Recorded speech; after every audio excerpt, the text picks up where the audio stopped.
Hey everybody, Robert Wheeler here with Whitebone Knives, and today we're just going to be taking a look at what my wife and I have been doing lately around the property. And we got quite a few changes going on, and we just wanted to share with you what we've been doing so far. So let's take a look. Okay guys, welcome to the, well, I guess I'm going to call it the mini homestead, because we don't have a lot of space and we're trying to get our skills accomplished for possible homesteading in the future. And if we don't do, straight up off the grid homesteading, then we'd at least love to have a garden and really get outdoors more and start being a little bit more self-sufficient. And so we're gaining all of our skills now. We don't have a lot of land, but it's something to get started and just get into things. But we do have a lot of changes going on, and I'd like to just tell you a little bit about them. Well, let's get started. I know right here there's a lot of exposed dirt, and that was because there was a stump there and I had to break it out with my axe and get out everything. So I got in there and just broke it all up, and then just put some extra dirt over it from our flower beds that we've been planting out front. So we had to take a little bit of soil out there. And I guess the most obvious change is that we switched our shed with the IBC totes. And the IBC totes were just there for storage, and this is where they're going to be remaining now. And we just did that so that you would have access to the shed, as well as having the totes in the back, and you can't really see them from the front. So it's just for public viewing. I don't care where they are, but it makes sense to be back there anyways. So, and plus, also from the sun, the shed will shade the tanks in the evenings, so it'll cool down a little bit faster for the fish. But I won't be stocking those for quite some time.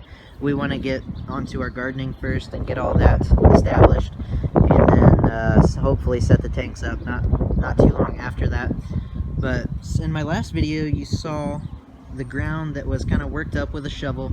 Hasn't been tilled yet or anything, but since then we have come in and tilled the garden all the way through here, and then put wood chips on top.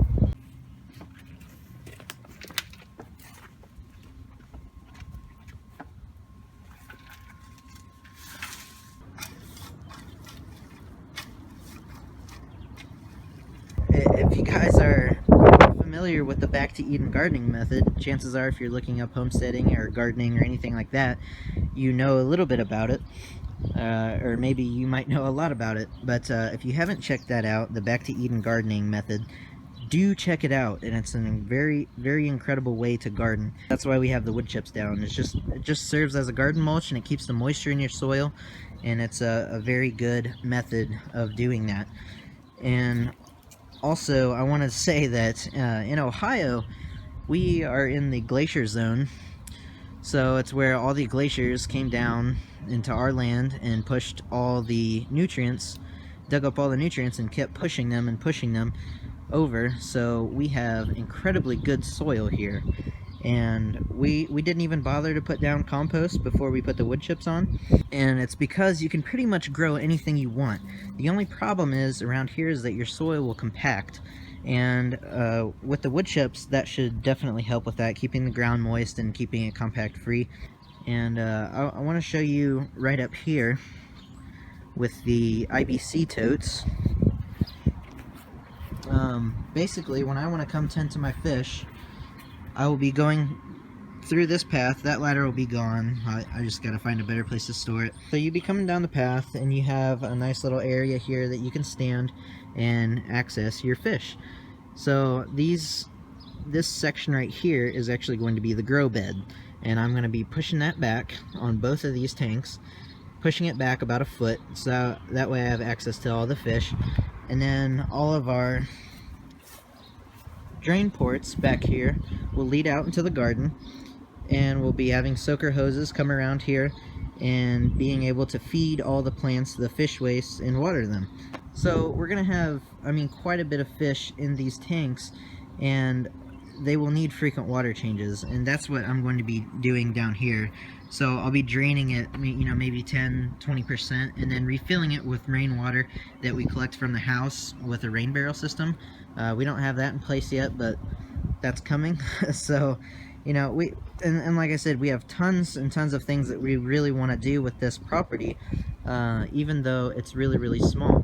But even though it's small, you can just do so much and learn so many things. Whereas if you were to go out and homesteading right away, then, you know, you would make a lot of mistakes, and if I make mistakes out there, it very much directly affects my way of life.